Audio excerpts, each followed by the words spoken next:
सकती है। ध्वनि तरंगे ठोस में तेज चलेंगी कि गैस में? हाँ, ध्वनि तरंगे ठोस में तेज चलती हैं। आगे बढ़ जाए, कोई दिक्कत है किसी को? अब हम ध्वनि के बारे में डिटेल से पढ़ना चालू कर देते हैं। पहला हम ध्वनि खत्म कर देंगे आज, साउंड को क्या कर देंगे? खत्म कर देंगे। न्यूमेरिकल तो एक भी नहीं पूछता है साउंड से, इसलिए प्रॉब्लम ही नहीं है हमको साउंड में। चाल तो बता ही दिए, पहला चीज ध्वनि की चाल कितनी होती है? 330 मीटर पर सेकंड। 330 मीटर पर सेकंड किसने खोजा था? लाप्लास। किसने खोजा? लाप्लास ने ध्वनि की चाल। लाप्लास ने ध्वनि की चाल। ध्वनि की चाल से अगर किसी वस्तु की चाल ज्यादा रह जाती है, जैसे हम कहते हैं वस्तु की चाल, वस्तु की चाल, वस्तु की चाल को हम भी से दिखाते हैं। वस्तु की चाल को किससे दिखाते हैं? भी से। जबकि ध्वनि की चाल को किससे दिखाते हैं? भी जीरो से। वस्तु की चाल, अगर वस्तु की चाल ध्वनि की चाल से क्या है? कम है। ध्वनि की चाल मतलब भी जीरो, तो इसे हम कहते हैं सब सोनिक। क्या कहेंगे? सब सोनिक। क्या कहेंगे? सब सोनिक। दूसरा होता है अगर वस्तु की चाल ध्वनि की चाल से ज्यादा है, ध्वनि बराबर हो गया तो, अगर बराबर हो गया तो उसे भी सोनिक ही कहते हैं। अगर ध्वनि की चाल से क्या हो जाए? ज्यादा हो जाए, वस्तु की चाल किसके चाल से? भी जीरो, तो इसे कहेंगे super sonic. Super sonic. Super sonic. अमूमन जो लड़ाकू जहाजें होते हैं वही सुपर सोनिक होते हैं। नॉर्मल चीजों को आप सुपर सोनिक नहीं कर सकते। नॉर्मल चीजों को यदि आप सुपर सोनिक करिएगा तो फिर दिक्कत हो जाएगा। नॉर्मल चीजों को अगर सुपर सोनिक कर देंगे तो क्या हो जाएगा? दिक्कत हो जाएगा। क्या दिक्कत होगा भाई? तो मतलब समझिए कि उसके दुर्घटना की संभावना बहुत तेज होती है। आप सोचिए 330 मीटर प्रति सेकंड, एक सेकंड में 330 यानी 350 मीटर चली जाती है, यानी 3 सेकंड में 1 किलोमीटर। 3 सेकंड में 1 किलोमीटर। 1 किलोमीटर अच्छा खासा डिस्टेंस मारा, 3 सेकंड में उलट ही जाएगा। यहाँ पे कोनो जहाज वाज को मारेंगे उलट जाएगा। वहां पे नहीं जाना चाहिए जहाज वाज को, आदमी बैठा रहता है उसमें, डिस्टर्ब हो जाएगा। उतना तेज स्पीड में मान के चलिए उड़ा रहे हैं, बहुत हाई स्पीड में जहाज उड़ा रहे हैं, और जहाज में आदमी बैठा है तो स्टेबल रहना पड़ेगा, चुपचाप रहना पड़ेगा, नहीं तो उलट जाएगा जहाज। राफेल हो गया ये सब, इसमें एक आदमी बैठा हुआ सीट बेल्ट लगा के खूब बढ़िया ऑक्सीजन लगा के पैराशूट ले ले। तरंग कितने टाइप की? 2। बताइए तरंग कितने टाइप की? 2। लाइव वाले लोग एक बार ध्यान से दोबारा समझ जाइए, आप लोग को रिवीजन भी हो जाएगा। यहाँ जो लोग हैं अब दोबारा समझिए, ध्वनि जो होती है, तरंग जो होता है हलचल को कहते हैं। तरंग 2 टाइप का, जिन्हें चलने के लिए कोई माध्यम की जरूरत नहीं होती है, ढीठ होता है, उसे विद्युत चुंबकीय तरंग, जैसे प्रकाश। यांत्रिक तरंग जिन्हें चलने के लिए माध्यम की जरूरत होती है उसे क्या कहते हैं? यांत्रिक तरंग। तो इन्हें माध्यम की जरूरत पड़ेगी। समझ में आ गया? यांत्रिक तरंगों को 2 भाग में बांटते हैं, अनुप्रस्थ। कितने भाग में? 2 भाग। किसी चीज के ऊपर चलता है तो अनुप्रस्थ, किसी के अंदर चला तो, पानी के ऊपर अगर नाव चलती है अनुप्रस्थ, अंदर अंदर चलेगा तो अनुदैर्घ्य, तो ऊपर चलेगा तो अनुप्रस्थ, अंदर जाएगा तो अनुदैर्घ्य, अनुदैर्घ्य हो जाता है। समझ में आ गया? आप लोग का यहीं से रुक गया था। ध्वनि तरंग के गुण को दर्शाती हैं, क्योंकि ध्वनि तरंगे किसी भी ठोस, द्रव और गैस तीनों के अंदर जा सकती हैं। तो जब अंदर जाता है तो उसे हम अनुदैर्घ्य कहते हैं। अंदर जा सकता है तो अनुदैर्घ्य, तो ठोस में, द्रव में, गैस में, तीनों के अंदर जा सकता है तो ध्वनि तरंगे तीनों कंडीशन में क्या है? अनुदैर्घ्य। लेकिन 2 ही कंडीशन में अनुप्रस्थ है, क्योंकि ये ठोस के ऊपर जा सकता है, द्रव के ऊपर जा सकता है, लेकिन गैस के ऊपर नहीं चल पाता है। अतः ये 3 कंडीशन में अनुदैर्घ्य है, 2 कंडीशन में अनुप्रस्थ है। तो ऑप्शन जब दोनों में से एक सेलेक्ट करना रहता है तो अनुदैर्घ्य कर लेते हैं, दोनों सेलेक्ट करना रहता है तो दोनों सेलेक्ट कर लेते हैं। किसी को कोई दिक्कत नहीं। ध्वनि तरंगों की चाल को V0 से दिखाते हैं, 330 मीटर पर सेकंड। इसकी चाल ठोस में ज्यादा, द्रव में कम, गैस में कम, निर्वात में 0। निर्वात में ध्वनि तरंग उत्पन्न हो जाती है लेकिन सुनाई नहीं देती है। ध्वनि तरंगों की खोज किसने किया? चाल की खोज किसने किया? लाप्लास। ध्वनि तरंग की चाल अगर वस्तु की चाल ध्वनि से चाल से कम है तो इसे क्या कहेंगे? सबसोनिक। दुनिया में ज्यादातर चीजें क्या होती हैं? सबसोनिक। Helicopter subsonic, hypersonic. ध्वनि की चाल जो होती है अगर किसी वस्तु की चाल क्या हो जाए? ध्वनि की चाल से भी 5 गुना से ज्यादा हो जाए तो इसे क्या कहेंगे? हाइपरसोनिक। क्या कहेंगे? हाइपरसोनिक। इसके लिए क्या चीज है? ब्रह्मोस नहीं भाई, अग्नि 5। अग्नि 5 मिसाइल, इसकी चाल ध्वनि की चाल से 5 गुना से भी ज्यादा है। 5 गुना से भी क्या है? ज्यादा है। किसी को कोई दिक्कत नहीं है? मेक की है। मेक का मतलब होता है ध्वनि की चाल से कितना गुना ज्यादा है, कितना गुना ज्यादा है, उसे क्या कहते हैं? मेक संख्या। मेक संख्या किसी वस्तु की चाल को बताता है। मेक संख्या क्या कहता है? वस्तु की चाल को बताता है। सिंपल भाषा में समझिए मेक संख्या क्या होता है? आप ध्वनि की चाल से कितना गुना आगे है। जैसे हम कहते हैं मेरा 2 मेक से चल रहे हैं तो हम ध्वनि की चाल से कितना गुना? 2 गुना। और आपको पता ही ध्वनि की चाल कितनी है तो 2 गुना निकाल ही सकते हैं, उसका 2 गुना नहीं निकाल सकते। हम कहते हैं कि एक वस्तु की चाल 2.5 मेक है, बताइए ध्वनि की चाल से कितना गुना? 5 या 5 से ज्यादा, तभी हम उसे क्या कहेंगे? हाइपरसोनिक। अदरवाइज में उसे हाइपरसोनिक नहीं कहें। अग्नि 5 का 25 मेक है। कितना मेक है? 25 मेक, यानी ध्वनि चाल से कितना तेज चल रहा है? 25 गुना। अगर हम इसका वास्तविक चाल निकालना चाहें तो 25 इंटू भी कर सकते हैं, V0। अब गुणा कीजिए, 25 में 0 का करेंगे 0, 25 तिया 75, हाथ में 5, 25 तिया 75, 5 82। नहीं समझे? 82 है ना हुआ जी? हाँ, मीटर प्रति सेकंड। मीटर प्रति सेकंड। मेक संख्या किसे बताता है? चाल को। कोई भी चीज यदि सुपरसोनिक हो गई या हाइपरसोनिक हो गई, इतना खतरनाक वो काम करते हैं सर। अगर किसी घर के ऊपर से करीब से अगर कोई जहाज गुजरता है सुपरसोनिक इतना तेज, तो उसके पीछे की हवाओं को क्या कर देता है, बवंडर बना देता है, और वहां बवंडर उत्पन्न हो जाता है जिसे हम लोग कहते हैं सुपरसोनिक बूम। और ये बवंडर खत्म थोड़े होता है, वो पीछे पीछे जाता है एकदम। अब जहाज जाएगा तो उसके पीछे पीछे से बवंडर भी जाता है। बूम कहते हैं, शॉक वेव कहेंगे, क्या कहेंगे, शॉक। इस शॉक वेव के चक्कर में कोई आएगा गिरा देगा उसको, बिल्डिंग विल्डिंग आ गया चपेट में ना, तो क्या कर देगा, किसी को कोई दिक्कत नहीं। ध्वनि की चाल सबसे ज्यादा किस में होगी, ठोस में, उससे कम द्रव, उससे कम गैस, सबसे कम निर्वात। निर्वात में क्या होगा, निर्वात में जीरो। ध्वनि की को कौन कौन प्रभावित कर सकता है उसे आते हैं। तो चाल को प्रभावित, ध्वनि चाल को प्रभावित, ध्वनि चाल को प्रभावित, ध्वनि चाल को कौन कौन प्रभावित कर, दाब का ध्वनि की चाल पर कोई भी प्रभाव नहीं पड़ता है, चाहे वायुमंडलीय दाब कितना भी हो, ध्वनि की चाल पर कोई भी प्रभाव नहीं पड़ता है। अणुभार, अणुभार, अणुभार का प्रभाव पड़ता है, उल्टा प्रभाव, कैसा, उल्टा प्रभाव, उल्टा प्रभाव पड़ता है। मतलब अगर भारी गैस है तो उसका अणुभार ज्यादा, हल्की गैस है तो अणुभार कम। अब आपको एग्जांपल के तौर पे देते हैं, हाइड्रोजन का अणुभार, हाइड्रोजन का एक परमाणु भार 1 होता है, तो अणुभार कितना हो गया 2। ऑक्सीजन का परमाणु भार कितना होता है 16, अणुभार कितना होता है 32। आप बताइए भारी गैस कौन, ऑक्सीजन।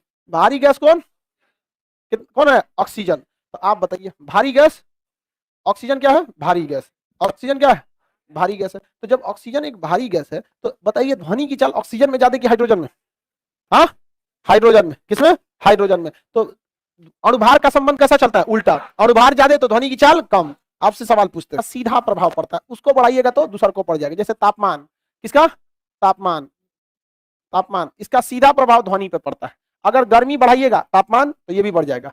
गर्मी बढ़ने से ध्वनि की चाल बढ़ जाती है, कितना बढ़ती है, 0.62 मीटर प्रति सेकंड की रफ्तार से एक्स्ट्रा बढ़ जाता है। क्या हो जाएगा, बढ़ जाएगा।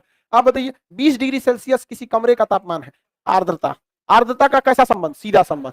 ध्वनि चाल पर आर्द्रता का कैसा संबंध, सीधा संबंध। आप बताइए तो बारिश होने से पहले नमी नहीं रहती है, तो बारिश से पहले ध्वनि तेज सुनाई देगा कि बारिश के बाद, बारिश से पहले कि बारिश के बाद, तो पीडीएफ नहीं मिला है, बारिश के बाद। तब मतलब क्या होता है, नमी, आर्द्रता मतलब नमी। अगला देखिए, हाँ ठंडी के दिन में देखिए तापमान जो होता है ठंडी के दिन में घटता है तो ध्वनि की चाल घट जाएगी। आर्द्रता अगर बढ़ गई तो ध्वनि की चाल बढ़ेगी। तो ठंड के दिन में क्या होता है ना कि टेम्परेचर थोड़ा सा गिर जाता है, टेम्परेचर क्या हो जाता है, गिर जाता है, तो ध्वनि की चाल भी गिर जाती है। लेकिन कभी कभी कोहरा बहुत भयानक पड़ जाता है, तो कोहरा में पानी होता है, कोहरा में क्या होता है, पानी, तो आर्द्रता को क्या कर देता है, बढ़ा देता है। तो जो ये ध्वनि की चाल तापमान घटने से कम हुई थी वो यहाँ क्या हो जाता है, बढ़ जाता है। लेकिन ये रेगुलर नहीं हो सकता। प्रत्यास्थता, प्रत्यास्था, प्रत्यास्था मतलब होता है इलास्टिसिटी, कितना कोई चीज वापस लौटने की क्षमता रखता है, उसे क्या कहते हैं, इलास्टिसिटी। यहां से मान के चले इसे उंगली रखे, इसे पढ़ने पे कोई प्रभाव पड़ता है, अणुभार बढ़ने पर उल्ट, तापमान का, आर्द्रता का और प्रत्यास्था का सीधा, प्रत्यास्था का सीधा। ये बताइए ठोस में ध्वनि की चाल ज्यादा या गैस में, हाँ ठोस में। यही वजह है कि कोई रेल की पटरी पर आप हथौड़ा मारिएगा ना तो 2 बार सुनाई देगा। यहां अगर कोई आदमी खड़ा है तो इसको 2 बार सुनाई देगा। एक जो इसके अंदर से ध्वनि आ रही है, हाँ वो ठोस में चल रही है, ये पहले आ गई। एक जो बाहर ध्वनि उत्पन्न हुई है वो ऊपर ऊपर आएगी, वो क्या आएगी, बाद में आएगी। तो एक साथ दे दे, जैसे लोहा दे दे, तांबा दे दे, इस टाइप का दे दे, तो जिसकी प्रत्यास्था ज्यादा ध्वनि की चाल उसमें ज्यादा होती है। समझ में आ रहा है कि नहीं आ रहा है, किसी को कोई दिक्कत है। ध्वनि की चाल को प्रभावित करने वाला कौन सा ऐसा कारक है जो ध्वनि की चाल को प्रभावित नहीं करता है, तापमान बढ़ने से ध्वनि की चाल बढ़ेगी या नहीं करनी, हाँ विशेषता, क्या चीज, विशेषता। ध्वनि की क्या देख लेते हैं, विशेषता देख लेते हैं। क्या देख लेंगे, विशेषता। क्या क्या ध्वनि में विशेषता होती है, ध्वनि की चाल देख लिया ना, ध्वनि की विशेषता देख लेते हैं। ध्वनि में 3 तरह की विशेषता होती है। इन तीनों विशेषताओं से एक सवाल पूछता है। पहला विशेषता होती है जिसे हम कहते हैं तीव्रता या इंटेंसिटी, तीव्रता या इंटेंसिटी, तीव्रता या इंटेंसिटी। दूसरा होता है तीक्ष्णता, तीक्ष्णता जिसे हम पिच कहते हैं, क्या कहेंगे, पिच। और चौथी विशेषता होता है गुणता, क्या होता है, गुणता होता है, जिसे हम क्वालिटी कहते हैं, क्या कहेंगे, क्वालिटी। तो ध्वनि में कुल कितनी विशेषताएं, ध्वनि में कितनी विशेषताएं हैं हम लोग इंटेंसिटी, ध्वनि की इंटेंसिटी। इससे पता चलता है ध्वनि तेज है या धीमा है, ध्वनि तेज है या धीमा है, कितना तेज है, मतलब बहुत तेज बोल रहा है या धीमा। जैसे देखिए अभी हमारी ध्वनि की इंटेंसिटी क्या होगी, किस में नापेंगे, डेसिबल, डेसिबल किस में नापते हैं, डेसिबल में नापते हैं। 90 डेसिबल से अधिक की ध्वनि शोर होती है। अब हमारे इस माइक में यहाँ डेसिबल कंट्रोल करने के लिए दिया हुआ है, अगर हम इसमें डेसिबल बढ़ा देते हैं तो आपको ध्वनि थोड़ा सा करकरा लगेगी। अभी हम क्या कर दिए, डेसिबल को बढ़ा दिए, कैसा लग रहा है पढ़ने में? अब हम यहां से डेसिबल को घटाएंगे तो डेसिबल थोड़ा ठीक हो गया, और घटा देंगे तो और कम हो गया। अब ध्वनि तरंग क्या हो गया? अब बहुत ही कम हो गया। अब हम ध्वनि तरंग की डेसिबल को और घटा देते हैं। हल्ला नहीं करोगे तब समझ आएगा। अब हमको ज्यादा मेहनत लगेगा, लेकिन ध्वनि की तीव्रता क्या हो चुकी है? घट चुकी है। हम जितना बोल रहे थे उतना ही पहले भी बोल रहे हैं। अब मोटा या पतला बताता है कि मोटा आवाज है या पतला आवाज है। क्या है? पतला आवाज है। ये एक्चुअली फ्रीक्वेंसी को दर्शाता है। किसे दर्शाता है? फ्रीक्वेंसी को दर्शाता है, यानी ध्वनि की आवृत्ति को दर्शाता है। फ्रीक्वेंसी को, जिसकी फ्रीक्वेंसी ज्यादा रहेगी, जिसकी फ्रीक्वेंसी ज्यादा रहेगी, उस फ्रीक्वेंसी ज्यादा रहेगी उसकी आवाज पतली, जिसकी फ्रीक्वेंसी ज्यादा उसकी आवाज, और जिसकी फ्रीक्वेंसी कम उसकी आवाज मोटी होती है। ग की फ्रीक्वेंसी कम ज्यादा, महिलाओं की फ्रीक्वेंसी ज्यादा, इनकी आवाज मधुर। मच्छर की आवाज, मच्छर की फ्रीक्वेंसी ज्यादा, उसकी आवाज मधुर। कोयल की आवाज की फ्रीक्वेंसी किसे दर्शाता है? फ्रीक्वेंसी किसे दर्शाएगा? फ्रीक्वेंसी। गुणता जो होता है दो ध्वनि में अंतर बताता है। क्या कहता है? अंतर बताता है, दो ध्वनि में अंतर। जैसे हम अगर आपसे बोले, यानी को हम तीन भाग में बांटते हैं। एक होती है श्रव्य ध्वनि, ऑडिबल, श्रव्य, क्या होता है? श्रव्य, श्रव्य ध्वनि। एक होता है अवश्रव्य, एक होता है पराश्रव्य। अवश्रव्य, पराश्रव्य, श्रव्य, तीन टाइप। अवश्रव्य, एक होती है श्रव्य, एक होती है पराश्रव्य। पराश्रव्य, पराश्रव्य, कितने टाइप की? तीन टाइप। श्रव्य, अवश्रव्य और पराश्रव्य, ये तीन टाइप की ध्वनि होती है। अवश्रव्य ध्वनि तरंगों की जो फ्रीक्वेंसी होती है 20 हर्ट्ज से कम होती है, अतः हम इसे सुन ही नहीं सकते हैं। लेकिन सियार, बिल्ली, तेलचट्टा, कुत्ता, कीड़े मकोड़े सुन लेते हैं। अतः ये लोग बहुत धीमी सी धीमी आवाज को सुन लेते हैं। आप पैर दबा के चलते हैं तो वो लगभग 10 फ्रीक्वेंसी की होती है, 10 से 12 फ्रीक्वेंसी की, हम नहीं सुन पाते हैं। चप्पल पहन के चलते हैं तो आपकी फ्रीक्वेंसी लगभग 20 होती है, 30 से, लेकिन 10 हर्ट्ज से नीचे की आवाज हम नहीं सुन पाते। 20 से लेके 20,000 हर्ट्ज तक रहेगा तो श्रव्य। हम 20 से लेके 20,000 हर्ट्ज तक की ध्वनि को क्या कर सकते हैं? सुन सकते। उससे तगड़ा ध्वनि अगर आ गया तो हम लोग नहीं सुन पाएंगे इससे। लेकिन अगर 20,000 हर्ट्ज से ऊपर है तो सुन लेंगे। हम 20,000 हर्ट्ज से ऊपर वाला नहीं सुन सकते। रॉकेट का प्रक्षेपण होता है 20,000 हर्ट्ज से ऊपर। चमगादड़ ससुरा बोलता है 20,000 हर्ट्ज से ऊपर। इतना तेज बोलता है चमगादड़ की कानवा के पास से ऊपर चल जाता है, सुनाई नहीं देता है। इसकी फ्रीक्वेंसी क्या होती है? ज्यादा होती है। चमगादड़ बहुत तगड़ा बोलता है, नहीं सुन सकते हम लोग, क्योंकि उसकी फ्रीक्वेंसी कम नहीं, ज्यादा होती है। इतना ना पतला हो, देखिए जितना फ्रीक्वेंसी बढ़ाएंगे आवाज पतली हो, और फ्रीक्वेंसी बढ़ाइए और पतला, और फ्रीक्वेंसी बढ़ाइए और पतला, हुमच के बढ़ाइए खत्म हो जाएगा ससुरा। जैसे रोटी बेलना है और चाप के बेलिए और पतला, और के बढ़ते हैं। जो रॉकेट प्रक्षेपण करते हैं तो इसमें आवाज हमें नहीं सुनाई देती, रीजन उसकी फ्रीक्वेंसी ज्यादा। चमगादड़ की आवाज सुनाई देती है? नहीं, उसकी फ्रीक्वेंसी क्या हो जाती है? ज्यादा। घड़ी को साफ करने के लिए पराश्रम, महंगे कपड़े साफ करने के लिए पराश्रम। जैसे बहुत महंगा महंगा कपड़ा आता है 2-3 करोड़ का, जो हीरोइन दुकान दीजिए पराश्रम, टकरा के लौटेगा, गंदगी को भी लेके चलेगा। इसी का प्रयोग चमगादड़ भी करता है। फेंकता है ध्वनि तरंग, टकरा के आता है, समझ जाएगा हम भी टकरा जाएंगे, हम भी टकरा के वापस आ जाएंगे, इसलिए उधर नहीं जाता है। तो चमगादड़ को देखिएगा घूमते रहेगा ऐसे, ध्वनि तरंग चिचियाते रहता है, रे निकलेंगे रे इधर से, ऐसे घूमते रहता है, देखता है। और ध्वनि तरंग के माध्यम से प्रतिध्वनि उत्पन्न करता है। क्या उत्पन्न करता है? प्रतिध्वनि। प्रतिध्वनि मतलब होता है इको। क्या होता है? इको। इको मतलब होता है ध्वनि का लौटकर आना। इसके लिए 16.5 मीटर की दूरी होना जरूरी है, 16.5 मीटर का होना जरूरी है। ध्वनि का प्रभाव जो होता है हमारी कानों पर 1/10 सेकंड तक रहता है। कितने सेकंड तक? 1/10 सेकंड। आप लोग को समझ में नहीं आएगा तो इसकी टाइमिंग समझना है तो 0.1 सेकंड है। हाँ, कोई दिक्कत है? आगे बढ़ जाए। ध्वनि तरंगे यांत्रिक है कि नहीं है? कैथोड किरण भी यांत्रिक है। कौन सी किरण? कैथोड किरण भी। कैनाल किरण भी यांत्रिक है। कैनाल किरण, कौन सा? कैनाल। कैनाल और कैथोड कैसी है? यांत्रिक। अल्फा और बीटा कैसा है? यांत्रिक। लेकिन गामा कैसा है? विद्युत चुंबकीय। कैथोड और कैनाल, अल्फा और बीटा, ध्वनि तरंगे, ध्वनि तरंगे नहीं देंगे। कैथोड किरणें यांत्रिक या विद्युत चुंबकीय? एक्स किरणें विद्युत चुंबकीय, एक्स किरणें विद्युत चुंबकीय, एक्स किरणें विद्युत, अल्फा यांत्रिक, बीटा कैथोड, कैनाल, ध्वनि तरंगे। कितनी कंडीशन में अनुदैर्घ्य? 3। अनुदैर्घ्य कितना में? 3। कितने में अनुप्रस्थ?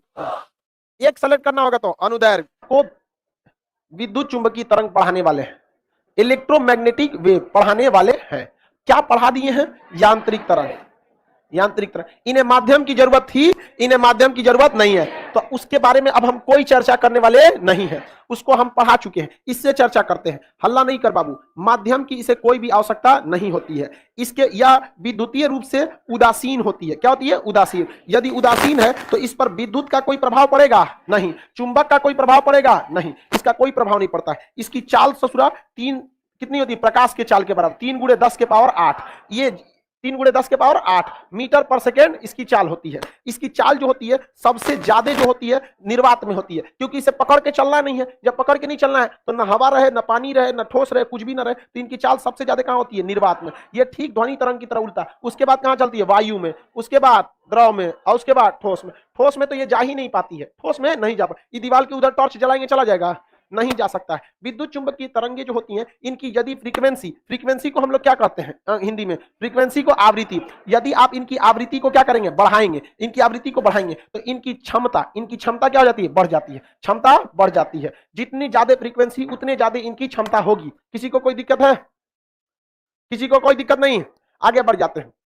विद्युत चुंबकीय तरंगों को ये विशेषता कहेगा कि विद्युत चुंबकीय तरंग का कोई एग्जांपल दे दिया। जैसे हम आपसे कहते हैं एक्स रे एक विद्युत चुंबकीय है। पिछली बार रेलवे एनटीपीसी के क्वेश्चन में पूछा था कि एक किसी चालक के पास से धनात्मक तथा ऋणात्मक करंट है, इनके बीच से यदि एक्स किरणों को गुजारेंगे तो ये पॉजिटिव की ओर जाएगी कि निगेटिव की ओर? उदासीन है। क्या है? उदासीन है, कहीं नहीं जाएगी। तो उदासीन है तो हम इसके बारे में अब इसका एक ट्रिक समझते हैं। इसका ट्रिक है गाय अवीजू इंफ्रा मारे। गाय अवीजू इंफ्रा मारे 4 बार बोलेंगे, याद हो जाएगा। गाय अवीजू, गाय अवीजू इंफ्रा मारे, गाय अवीजू इंफ्रा मारे, गाय अवीजू इंफ्रा मारे। चलिए ये सारी की सारी तरंगे क्या है? विद्युत चुंबकीय। कैसी है? विद्युत चुंबकीय। अब इन विद्युत चुंबकीय में सबसे पहले गा से होता है गामा किरण। सबसे पहले गा से गामा किरण, ए से एक्सरे, ए से एक्सरे होता है, अ से अविजु, अ से अल्ट्रा वायोलेट, बी से विजुअल, विजुअल, इंफ्रा से इंफ्रारेड, इंफ्रारेड, इंफ्रारेड, मा से माइक्रो, मा से माइक्रो, र से रेडियो। ये सभी की सभी कैसी तरंगे हैं? विद्युत चुंबकीय। ये सभी की सभी विद्युत चुंबकीय। आपके मटेरियल में लिखा हुआ है, लिख रही है सब, देखो। विद्युत चुंबकीय तरंगे जो इस साइड रहती हैं, इस सीक्वेंस में जो इस साइड है, इनकी आवृत्ति क्या है? ज्यादा है। जब आवृत्ति ज्यादा रहती है तो उनकी भेदन क्षमता क्या होती है? ज्यादा होती है। भेदन क्षमता ज्यादा होती है। वही अगर आप इस साइड जाएंगे तो इसका तरंग दैर्घ्य यानी वेवलेंथ ज्यादा है, अतः यह ज्यादा दूरी तक जाएगी, बस छेदेगी नहीं, दूर तक चल जाएगा। इससे ज्यादा दूर तक नहीं जाएगा, छेद देगा। लेकिन भयानक, कितना होशियार था भगवान। ये इतना खतरनाक है गामा किरण, मार देगा कोई तो आर पार हो जाएगा। तो इसका पावर ज्यादा नहीं दिया, ज्यादा दूर जाइए नहीं सकता। न तो सोचा टॉर्च में जला के भीड़ में जला देता, साफ हो जाता। ऐसे ऐसे जब मारता सब जान खत्म, समझा गया? तो इसको कहा कि तुम दूर तक नहीं जा सकते हो, लेकिन तुम बहुत खतरनाक रहोगे, समझा कि नहीं? और रेडियो वेव कुछ कर ही नहीं सकती है, तो इसको कहा तुम दूर तक जा सकते हो, समझा गया कि नहीं? किसी को कोई दिक्कत नहीं है? सबसे ज्यादा भेदन क्षमता किसकी होगी? सबसे ज्यादा भेदन शरीर के सबसे गहराई तक गामा किरण, शरीर की सबसे गहराई तक। कैंसर के उपचार के लिए गामा किरण, एमआरआई मशीन में गामा किरण, एफसीआई के गोदाम में कीड़े मकोड़ों से रक्षा करना, गामा किरण, एफसीआई में गामा किरण, कोल्ड स्टोर में नहीं। कोल्ड एक्टिव जो चीजें होती हैं रेडियो एक्टिव, ये पढ़ा चुके हैं। रेडियो एक्टिव चीजों में क्या रहती है? गामा किरण। एटम बम फटता है तो उससे क्या निकलती है? गामा किरण। ये सबसे खतरनाक होती है गामा किरण। सर्वाधिक भेदन शरीर में सबसे अंदर तक, कैंसर के उपचार के लिए एमआरआई मशीन में, एफसीआई के गोदाम में कीड़ों को मारने के लिए गामा किरण। यदि यहां पर एक गामा किरण को लगा दिया जाए तो इतना उसका सूक्ष्म होता है, उसको हम देखिए नहीं सकते, दिखेगा ही नहीं। वो खरीद लेता है जो एक्स्ट्रा रहता है। आपको गामा किरण से कोई सवाल पूछेगा, बता सकते हैं? सर्वाधिक ऊर्जा गामा किरण, भेदन क्षमता गामा, कैंसर के उपचार के लिए गामा किरण, एमआरआई मशीन में, एफसीआई गोदाम में, विद्युत चुंबकीय तरंग गामा। विद्युत चुंबकीय है कि नहीं है?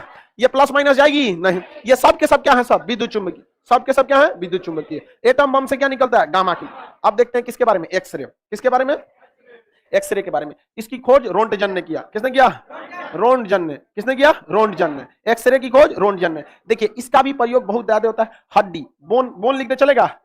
हड्डी की जांच के लिए। देखिए ये जो होती है हड्डी को छेद नहीं सकती, हड्डी को नहीं छेद सकती, हड्डी को नहीं छेद सकती, समझ में गया कि नहीं? तो अगर देखिए मांस को क्या कर सकती है? छेद सकती है। तो अगर हम पीछे एक फोटोग्राफिक प्लेट लगा दे काला रंग का, बताइए अगर हमको हड्डी की जांच करानी है, हड्डी की, तो क्या करेंगे? एक्सरे। दांत की जांच करानी है, एक्सरे। मान के चलिए हम कोहिनूर हीरा लाएं और सोचो कोनो गिरा के पटक दिया और कहीं हल्का सा दरार पड़ गया तो दिखता नहीं है, तो क्या करेंगे? उसको एक्सरे करिएगा। अगर पूरा का पूरा छप गया, मतलब अगर एक्सरे लौट के नहीं आया, मतलब दरार नहीं है, लौट के आ गया तो दरार है, तो कहेगा कि रत्नों की दरार, रत्न में दरार। कौन बताता है? एक्सरे। रत्न में दरार, एक्सरे। एक्सरे बताता है। कौन बताएगा? एक्सरे। आप सब लोग कराए होंगे एक्सरे, कराएंगे नहीं? अरे जो होता है ना एडवांस रूप क्या होता है? CT scan. कौन सा होता है? CT scan, computer tomography. CT scan का क्या होता है? साइलेंट, अल्ट्रा वायलेट, यूवी का फुल फॉर्म अल्ट्रा, हिंदी में परा बैगनी, परा बैगनी, परा बैगनी। बताइए ओजोन किसे छानता है? अगर ना छाने तो कौन सी बीमारी? कैंसर। जल को साफ करने के लिए किसका प्रयोग करूं? परा बैगनी। आरओ मशीन सुने हैं? कौन सा बता उसमें? यूवी किरण। आरओ मशीन में यूवी किरण। तो बताइए कीटनाशक का काम कौन करता है? यूवी किरण। कीटनाशक लिख सकते हैं? कीटनाशक का काम कौन करता है? यूवी किरण। कीटनाशक का काम यूवी किरण, याद रहेगा ना? एमआरआई में, एमआरआई में, एमआरआई में दृश्य, विजुअल को क्या कहते हैं? दृश्य। इसी को कहते हैं प्रकाश। इसको तो सहियार के पढ़ेंगे लोग। प्रकाश को क्या करना है? सहियार के पढ़ना है। एमआरआई मशीन में गामा। रत्नों की दरार जाने अवरक्त, हिंदी में अवरक्त कहेंगे, हिंदी में अवरक्त। इसका बहुत यूज है, इसका बहुत यूज है। इस ससुरा अंधेरा में देख लेता है। किसमें देख लेता है? अंधेरा में, नाइट विजन के लिए। बताइए नाइट विजन के लिए किसका प्रयोग? सीसीटीवी में रातिया को देखिएगा, देखो लाइट जलता है। सीसीटीवी मशीन देखे हैं, उसमें लाल लाल लाइट जलता है। वहां सीसीटीवी रात में देखेंगे तो उसमें क्या जलेगा? लाल लाल। वो एक्चुअली में टॉर्च है उसका। उसमें कौन सा है? इंफ्रारेड। अब वो छोड़ता है, इसका दूरी तक ज्यादा नहीं जा पाता, 20 मीटर तक छोड़ता है और 20 मीटर तक पूरा रोशनी कर देता है। हम तो नहीं देख पाते हैं, कंप्यूटर बस सब देख लेता है। कंप्यूटर क्या करता है? सब देख लेता है। कंप्यूटर में टीवी आप दिखाता है, तब हम लोग देख लेते हैं अंधेरा में एकदम क्लियर दिखता है। अंधेरा में सीसीटीवी कैमरा में कभी देखिएगा ना, बढ़िया क्वालिटी का सीसीटीवी कैमरा रहेगा, एकदम बेहतरीन दिखता है। हाँ? ये किसमें? अंधेरे में देखने के लिए इंफ्रारेड। अगर कोहरा में देखना है, कोहरा में देखने के लिए, कोहरा में देखने के लिए इंफ्रारेड। कोहरा में देखने के लिए, कोहरा में देखने के लिए इंफ्रारेड। कोई दिक्कत है? कोहरा में देखने के लिए इंफ्रारेड होता है। कोहरा में बादलों को चीर कर देखना है तो बादल को चीर के देखना है, इंफ्रारेड। देखते हैं सेटेलाइट फोटो खींच लेता है, बादल होता है उसको मतलब नहीं, बादल को वैल्यू नहीं देखता। हटो यहां से। इंफ्रारेड कौन कर लेता है? इंफ्रारेड। कोई दिक्कत? रिमोट में, रिमोट में इंफ्रारेड, रिमोट में इंफ्रारेड, रिमोट में इंफ्रारेड। टीवी रिमोट में बादल अंधेरा सीसीटीवी कोहरा, बादल अंधेरा सीसीटीवी कोहरा। नाइट विजन में पी का जो सेटअप बॉक्स होता है, कौन सा? Setup box. Setup box, setup box में माइक्रोवेव, या फिर जो डिश टीवी जो होता है उसमें माइक्रोवेव जो होता है ना, डिश टीवी, डिश टीवी। अरे ऊपर छतरिया गोल का लगा रहता है, कौन सा रहता है? माइक्रो। ये ज्यादा दूर तक जा सकता है, क्या लगता है? ज्यादा दूर तक जा सकता है। माइक्रोवेव जो स्पीड मीटर होता है ना, स्पीडोमीटर, स्पीड नापने वाला, स्पीड गन बोलते हैं, क्या कहते हैं? Speed gun. मोटरसाइकिल मतलब कोई गाड़ी फटाक से भागा वहां पे तो कौन जांच कर लेता है उसका? माइक्रोवेव। सूक्ष्म तरंगे, माइक्रो, उसके ऊपर छोड़ता है, सूक्ष्म तरंगे टकरा के आती है तो देख लेता है कितना की स्पीड से गई थी, कितना की स्पीड से आई है। तो गन, गन स्पीड गन में कौन सा? माइक्रोवेव। ओवन देखे हैं? हाँ, ओवन एक तवा का थरिया जैसा चौकोर रहता है, एक बक्सा, उसमें कोई चीज को रख दीजिएगा तो गर्म कर देता है, उसे क्या कहते हैं? Microwave oven. क्या कहेंगे? माइक्रोवेव। सीबीएसई वाला उसी में गर्म करता है कोई भी चीज। हाँ, ओवन। ओवन में कौन सा है? प्रकाश। प्रकाश के इधर जो 3 ठो है ये खतरनाक नहीं है, प्रकाश के उधर जो 3 गो है खतरनाक है। देखिए औरक तरंग से ही गर्मी होती है। गर्मी किसकी वजह से होती है? औरक तरंगों से। औरक से क्या होती है? गर्मी। ओवन में क्या होता है? माइक्रोवेव। क्या होता है? माइक्रोवेव। अब बच गया कौन सा? रेडियो। कौन तरंग है? रेडियो। कौन सा दूरी तक कौन जा सकती है? रेडियो। सबसे ज्यादा दूरी जा सकती है, सब सर्वाधिक दूरी, सर्वाधिक दूरी रेडियो तरंग। इसलिए आप देखिएगा पायलट किस में बात करता है? रेडियो। लेकिन बाबू एक बात बताओ, फ्रीक्वेंसी ज्यादा रहेगी तो भेदन क्षमता ज्यादा, इधर वालों की फ्रीक्वेंसी ज्यादा, और जो प्रकाश के इधर वाले हैं उनकी फ्रीक्वेंसी कम। सबसे फ्रीक्वेंसी कम किसकी? फ्रीक्वेंसी कम तो आवाज मधुर की करकरा, करकरा हो जाता है आवाज। और फ्रीक्वेंसी ज्यादा आवाज एकदम मधुर। इसका फ्रीक्वेंसी एकदम कम, आवाज कैसा? करकरा। कभी पायलट का बात सुने? हल्ला होता रहता है उसका, पायलट का। हम लोग नहीं समझ पाएंगे उसको, ऐसा ना हल्ला करे जैसे आप। तो बताइए एरोप्लेन में बात करने के लिए रडार में किसका प्रयोग? रेडियो। रेडियो जो होता है उसको क्या बोलते हैं? विविध भारती, बीबीसी, बीबीसी रेडियो। समझा कि नहीं? क्या किसी को कोई दिक्कत है तो बताइए। रेडियो तरंग हो गया आपका विद्युत चुंबकीय तरंग। बताइए इस साइड में आवृत्ति और भेदन क्षमता ज्यादा, और उस साइड में तरंग और दूरी ज्यादा, उस साइड में तरंग और दूरी ज्यादा। में सबसे ज्यादा बिखरता जो है वो बैगनी है, लेकिन हमारी आंखें बैगनी को उतना पसंद नहीं करती, ज्यादा पसंद वो आसमानी को करती है। तो बैगनी बिखरने के बावजूद आंखों की सुग्राहिता किसकी ओर ज्यादा रहती है?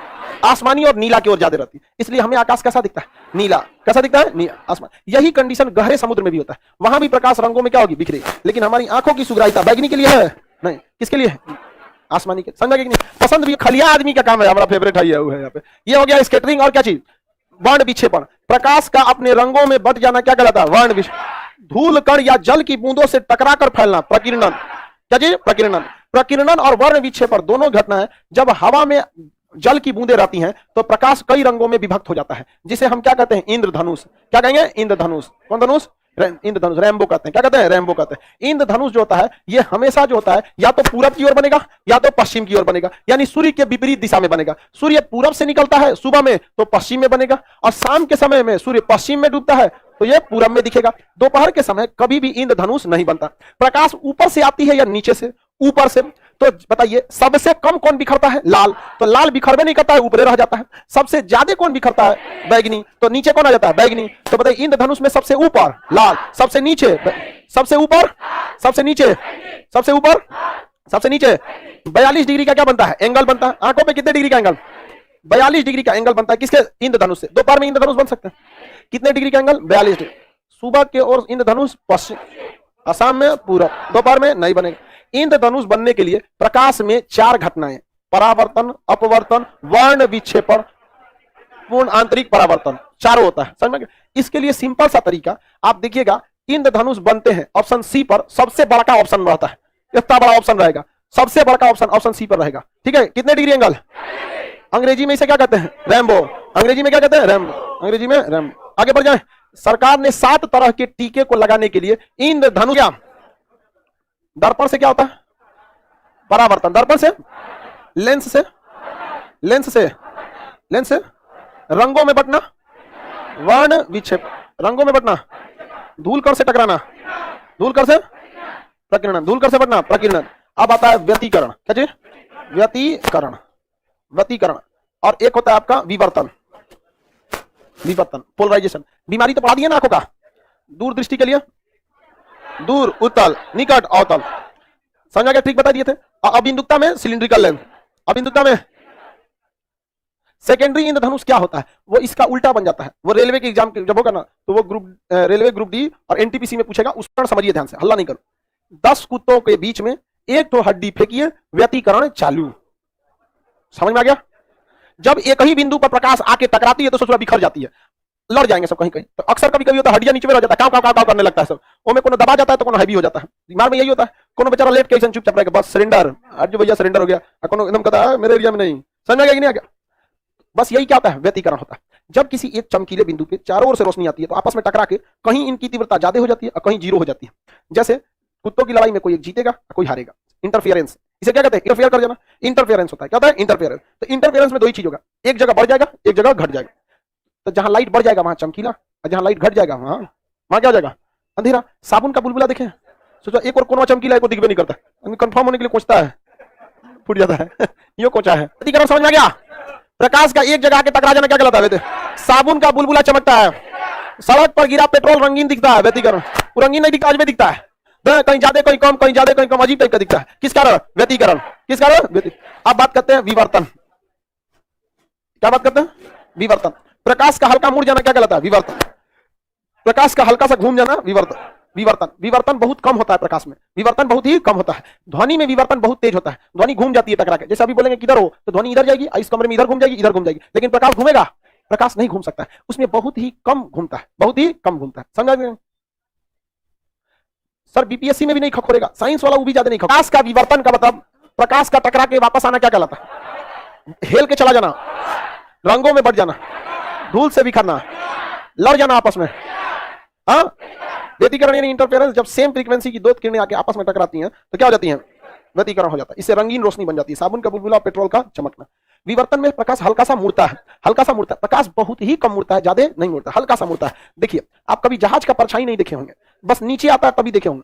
जहाज की परछाई न दिखने के पीछे भी कारण जो है विवर्तन ही है। क्या है? विवर्तन। जैसे हवाई जहाज जो होता है ना, मान के चलिए हवाई जहाज है, यहाँ पे इसे जहाज जा रही है, ये जहाज हाइट पे चली जाती है तो इस पे सूर्य का प्रकाश पड़ता है, तो इसकी परछाई भी नीचे बनती है। परछाई भी क्या होती है? नीचे बनती है। लेकिन हल्का सा रोज प्रकाश क्या होता है? मुड़ता है। तो इस साइड से भी मुड़ता है थोड़ा सा, इस साइड से भी हल्का सा मुड़ता है। तो मुड़ता है हल्का सा, लेकिन जब जहाज एयरपोर्ट पे खड़ी रहती है ना तो हल्का सा मुड़ता है और नीचे परछाई बना देता है। लेकिन जब जहाज बहुत हाइट पे रहती है तो हल्का सा इधर मुड़ा, हल्का सा इधर मुड़ा, अब मुड़ते मुड़ते जब तक कि जमीन पे आया कि दोनों आपस में सट जाता है, अभी परछाई खत्म। परछाई क्या जाता है? खत्म। नहीं समझा सब? आप समझाओ से क्वेश्चन आके बता देंगे। समान आवृत्ति की टकरा के बिखर जाती है, क्या कर? अब धूल से टकरा के बिखरी तो प्रकीर्णन, रंगों में बढ़ गई, हेल गया, टकरा के वापस आ, हेला था लेकिन वापस आ गया, तक से वापस। पूर्ण आंतरिक परावर्तन, पूर्ण आंतरिक परावर्तन। कितना सिंपल है? नहीं सिंपल है? अरे क्या इसमें नहीं समझे? एक और चीज है, क्या चीज? पोलराइजेशन। आप पोलराइजेशन का एग्जांपल समझिए। महिलाओं का जो शैम्पू का प्रचार आता है तो उसमें एक प्रचार देता है पोलराइजेशन से रिलेटेड। ओह ये दुमुहा बाल ऐसे करके देता है, सुने प्रचार देखे? पता नहीं क्या महिलाओं का बलिया दुमुहा हो जाता है, जैसन मुंह वैसन बाल। समझा गया? तो देखो लड़का सबका बाल दुमुहा होता है, लड़कों को ये समझाने के काम आएगा, समझे? वरना ध्रुवण समझे में नहीं आता। पोलराइजेशन ऐसे ही होता है, प्रकाश जाता है आगवा से दुमुहा हो जाता है। अब झोंझे में प्रकाश जाता है, जैसे महिलाओं का बाल झोंझे, मान के चलिए 200 बाल और 200 का 2 फंकी 400 हो जाएगा। नहीं समझाएगा? शेष नाग। प्रकाश कई दिशाओं में जाने लगता है, इसी को पोलराइजेशन कहते हैं, दुमुहा हो जाता है। ये अच्छी चीज नहीं है, इससे आपको क्लियर नहीं दिखेगा, समझा क्या कि नहीं? क्या क्लियर नहीं दिख पाएगा? जैसे हम आपके सामने खड़े हैं तो आपको ये आभास हो रहा है कि मेरे इधर भी हिस्सा है, इधर भी हिस्सा है, लेकिन अगर मोबाइल में देखेंगे तो आपको इधर का आभास नहीं होगा, 2D दिखेगा, 3D नहीं दिखेगा। रीजन क्या है कि प्रकाश जो है ना, अगर वो सीधे आता तो एकदम इजीली दिख जाता, कहां से घुमा है कहां से नहीं घुमा है दिख जाता, उससे तो 4-4 को मुंह लेके घूम रहा है ऐसे। तो महिलाओं का बाल तो दुइये फंकी होता है ना, प्रकाश 12-13 फंकी हो जाता है, आपको लगेगा कि प्रकाश ऐसे जा रहा है, यहाँ जाकर ऐसे कोई फंकी हो जाता है ऐसे। इससे क्या होता है कि सामने वाला देखने वाला कंसंट्रेट नहीं कर पाता है, समझा कि नहीं? अब आप ही बताइए, महिलाओं को जैसे अपना बाल सुई में डालना रहे तो दुफंकिया कैसे जाएगा? हाँ, किस प्रकार के तरंगों का? अनुदैर्घ्य का ध्रुवण नहीं होता, ध्रुवण जब भी देखा जाएगा अनुप्रस्थ में होगा, याद रखिएगा ये चीज, ध्रुवण जब भी होगा अनुप्रस्थ में होगा, एकदम कंफर्म है कि ध्रुवण जब भी होगा अनुप्रस्थ, समझ गए कि नहीं? ध्वनि का ध्रुवण होगा नहीं, क्या ध्वनि होगा? चलिए अब कल हम लोग, लेकिन अगर हिल गया तो उसे अपवर्तन कहते हैं। अपवर्तन के दौरान आवृत्ति नहीं बदलती है, आवृत्ति नहीं बदलती है। अपवर्तन में एक माध्यम से दूसरे माध्यम में जाता है, जब सघन से विरल में जाएगा तो क्या हो जाएगा? दूर हट जाता है, सघन से विरल में जाता है तो दूर, जब सघन से विरल में जाएगा तो अभिलंब से दूर, लेकिन विरल से सघन में अभिलंब की ओर झुक जाता है, अभिलंब की ओर झुक जाता है। क्रांतिक कोण ऐसा आपतन कोण होता है जिसपे न उससे परावर्तित होता है न अपवर्तित होता है, बीच में से निकल जाता है। लेकिन अगर क्रांतिक कोण से भी बड़ा कर देंगे तो पूर्ण आंतरिक परावर्तन, पूर्ण आंतरिक परावर्तन के लिए शर्त दो, पहला क्रांतिक कोण से ज्यादा, सघन से विरल, इंडोस्कोपी, क्रांति, मृग मरीचिका, ऑप्टिकल फाइबर, हीरा या कांच का चमकना, पूर्ण आंतरिक परावर्तन, तारों का टिमटिमाना अपवर्तन, जल में रखा सिक्का ऊपर, छड़ी तिरछी, तारों का टिमटिमाना, ये सारी घटनाएं किसे थी? अपवर्तन पर। लेंस में क्या होता है? अपवर्तन, लेंस में अपवर्तन, दर्पण में परावर्तन। मोटा लेंस होता है उत्तल, इसलिए ओस की बूंदे उत्तल, पतला लेंस होता है अवतल, इसलिए पानी का बुलबुला अवतल, पास देखने के लिए उत्तल, सूक्ष्मदर्शी में उत्तल, मानव का आंख उत्तल, ज्यादातर चीजों में किसका प्रयोग होता है? उत्तल का। चलिए बढ़िया, यहाँ तक। अब एक माध्यम से दूसरे माध्यम में जाने के लिए अपवर्तनांक की जरूरत पड़ती है। निर्वात का अपवर्तनांक 0, हवा का 1.0008, यही था यहाँ पर, जल का 1.3, यही था, कांच का 1.5, हीरे का, ये याद रहना चाहिए, एकदम खड़े क्वेश्चन पूछे। धूल कण से टकराकर बिखर जाना, प्रकीर्णन, प्रकीर्णन के कारण ही आसमान कैसा दिखता है? नीला, हालांकि दिखना चाहिए बैगनी, बट हमारी आंखें नीला, नीला ज्यादा पसंद करती है। वायुमंडल अगर नहीं रहेगा तो हमारा आसमान कैसा दिखेगा? काला, क्योंकि धूल कण ही नहीं रहेगा तो फिर बिखरेगा किस पे? अंतरिक्ष में धूल कण है नहीं, हम वो भी बिखर जाएगा, वो बिखरेगा नहीं, अंतरिक्ष यात्री को अंतरिक्ष काला दिखा देगा, काला दिखाई देगा। प्रकाश का हल्का मुड़ना, विवर्तन, विवर्तन की क्रिया प्रकाश में ज्यादा देखने को मिलती है ध्वनि में, ध्वनि कईयों से मुड़ के चली जाती है, प्रकाश मुड़ के नहीं जा पाता, हल्का सा बस मुड़ता है, इसीलिए हवाई जहाज वगैरह का परछाई नहीं बनता। एक जब दो आवृत्ति की तरंगे आमने सामने आके टकरा जाती हैं तो व्यतिकरण, इसमें ससुरा एक जगह चमकीला एक जगह धुंधला, पेट्रोल का चमकना, साबुन का बुलबुला का चमकना, व्यतिकरण। व्यतिकरण रंगों में विभक्त होना, वर्ण विक्षेपण, सबसे ज्यादा विचलित होती है बैगनी, सबसे कम खतरे का संकेत, सर्वाधिक तरंगदैर्घ्य लाल, सबसे कम तरंगदैर्घ्य बैगनी का सबसे कम तरंगदैर्घ्य होता है, याद रहेगा ना? यहाँ तक में इंद्रधनुष जो बनते हैं कितने डिग्री? 42 डिग्री। इंद्रधनुष में ऊपर की ओर लाल, क्योंकि वो बिखरता ही नहीं, ऊपर का ऊपर रह जाता है, नीचे की ओर बैगनी, नीचे की ओर बैगनी। कंप्लीट समझ में गया? ध्रुवण, प्रकाश का कई दिशाओं में गति करना क्या कहलाता है? ध्रुवण, ध्रुवण कई दिशाओं में गति करना, ध्रुवण। अगर प्रकाश में ध्रुवण रहेगा तो क्या हमें अच्छे से दिखाई देगा? 3D फिल्म दिखाई देगी। तो इसके लिए हम किस ग्लास का प्रयोग? पोलराइड ग्लास का, पोलराइड ग्लास का प्रयोग। कोई उपनिषद है सब। प्राथमिक रंग बताइए किसे कहते हैं? कभी कभी सोचते हैं हम भी अच्छा लिखे तो गलत लिखा जाता है। देखिए निहाल नाम सुने हैं? हाँ, निहाल, लोगों का, कई लड़कों का नाम भी होता है निहाल, समझ गया? तो बस इससे याद रखिएगा निहाल, जो बोले सो निहाल। तो निहाल से याद रखिएगा, ने से नीला हरा लाल, नीला हरा लाल, बस खत्म कहानी। ये क्या है? प्राथमिक रंग। नीला हरा लाल क्या है? प्राथमिक। नीला हरा लाल रंगों को त्रिभुज के अगर हम कोने पे दिखाते हैं तो RBG, RBG, G for green, trick याद रखेंगे, आरबीजी, क्या जी? आरबीजी, आरबीजी, समझ गया? हम लोग देवनागरी में लिखते हैं तो दाहिनी ओर चलते हैं ना, खरोष्टी लिखते तब ना इधर से आते हैं, ऐसे आरबीजी, टॉप से शुरू करते हैं, आरबीजी, आरबीजी, ये क्या है? सब प्राथमिक रंग। R for red, B blue, G green, green, RBG क्या होता है? आरबीजी। सर नासा वाले सूर्य को कैसे स्पर्श करते हैं? बस आर से हो गया रेड ब्लू ग्रीन, ये प्राथमिक रंग है। जब आप रेड और ब्लू को, ग्रीन को मिलाते हैं तो ये क्या बन जाता है? वाई, यानी येलो। क्या बन जाता है? येलो। जब आप रेड और ब्लू को मिलाते हैं मेजेंटा बन जाता है। मेजेंटा समझते हैं? मेजेंटा नहीं देखा? ये हल्का, ये लगभग मेजेंटा है, पिंक नहीं है, पिंक तो गुलाबी होता है, गुलाबी है, गुलाब, बस नाम याद रखो बेवकूफ सब। गांव में कुछ चंपाई कलर होता है। ई कौन? मेरी मेजेंटा। बैगन भी एक किस कलर का आता है? मेजेंटा कलर का। देखते हैं इस टाइप का जो बैगन होता है मेजेंटा, कौन सा कलर? मेजेंटा, हो गया। अब यहाँ जो होता है सियान कलर, कौन सा कलर? सियान। मोर कलर का होता है सियान। कृष्ण भी, कृष्ण जी भी क्या थे? सियान, उनका कलर अलग था, नहीं देखते हैं? कृष्ण भगवान का कलर श्याम थे, सांवला वाला श्याम नहीं, उनका कलर अलग था, नीलकंठ, हाँ नीलकंठ। अभी कई को संवर का खुश हो गया था, अरे बाप रे कृष्ण भगवान अपने अपने कैटेगरी में समझ रहा है, कोई स्पेशल उनके लिए आया था, दूसरा आदमी नहीं आया उस डीएमसी। याद रखेंगे इसे, yellow magenta Shyam, yellow magenta Shyam, दिमाग नहीं लगाना है, पहले त्रिभुज बनाना है। पहले क्या बनाएंगे? त्रिभुज, आरबीजी। क्या बनाना है? आरबीजी। त्रिभुज बना के आरबीजी, त्रिभुज बना के आरबीजी, और यहाँ से वाईएमसी, वाईएमसी। बताइए चंडाल ग्रुप का आइए। ओहो, चंडालों का ग्रुप किधर? अच्छा है तो सब चंडालों का ग्रुप। वैसे रंग जिन्हें आपस में मिला देंगे तो क्या हो जाए? सफेद। सफेद माने उज्जर, आपस में मिला देने पे सफेद हो जाए तो उसे हम पूरक कलर कहते हैं। क्या कहते हैं? पूरक कलर। वैसे रंग जिसे आपस में मिला दे तो सफेद हो जाए तो क्या कहेंगे? पूरक। मतलब कलर वाला एक ही से। आर को किससे मिला दीजिएगा? श्याम से, क्या बन जाएगा? सफेद। ग्रीन को किससे मिला दिए? मेजेंटा से, क्या बन जाएगा? सफेद। ग्रीन को किससे मिलाना है? मेजेंटा से। रेड को श्याम से, क्या बनेगा? सफेद। ब्लू को किससे मिलाना है? येलो से, क्या बन जाएगा? सफेद। सफेद हो जाएगा। आज टेस्ट नहीं होगा, मंडे टू फ्राइडे ही होता है टेस्ट। समझ आ रहा है कि नहीं आ रहा है? कोई दिक्कत किसी को? आमने सामने मिलाने पर क्या हो जाए? सफेद। तो क्या हो जाता है? पूरा कलर। आमने सामने मिलाने पे अगर सफेद हो गया तो पूरा कलर। इसमें आपका प्राथमिक भी हो गया, द्वितीयक भी हो गया, पूरक भी हो गया, सब हो गया इसी में। यहाँ पर समझ में आ गया? एक बार दोबारा हम लोग प्रैक्टिस मार देते हैं। क्या बात कर रहे हैं आप? उसमें नहीं हुआ तो बायोलॉजी में नहीं पढ़ा है तरीका? अरे हम हमरे को समझ गया सब। मगलवा का आंसर लिख रहा, हम कहे करीब का तो कर दिया, अपने को पूछा का आंसर।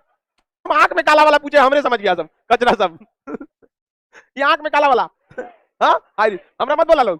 तो हम सफेद वाला को क्या कहते हैं? स्क्लेरा। आंखों के बाहर की परत को कार्निया, लेंसों को 6 मांसपेशी पकड़ी रहती है, सिलियरी मांसपेशी, वही लेंस को मोटा और पतला करती रहती है। रेटिना किधर होता है? पीछे।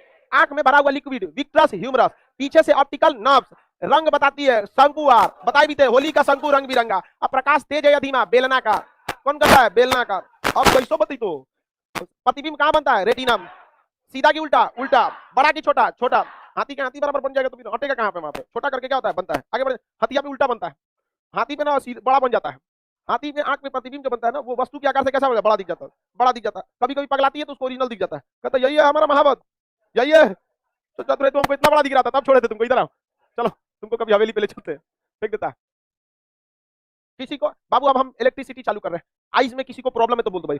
बीमारी वगैरह सब बता दिए। कलर ब्लाइंडनेस वंशानुगत बीमारी है, इसमें एक क्वेश्चन बायो से पूछ देता है, एक्स वाई में कौन प्रभावित होता है? तो एक्स। कलर ब्लाइंडनेस में एक्स, ये वंशानुगत बीमारी है। लाल और हरा रंग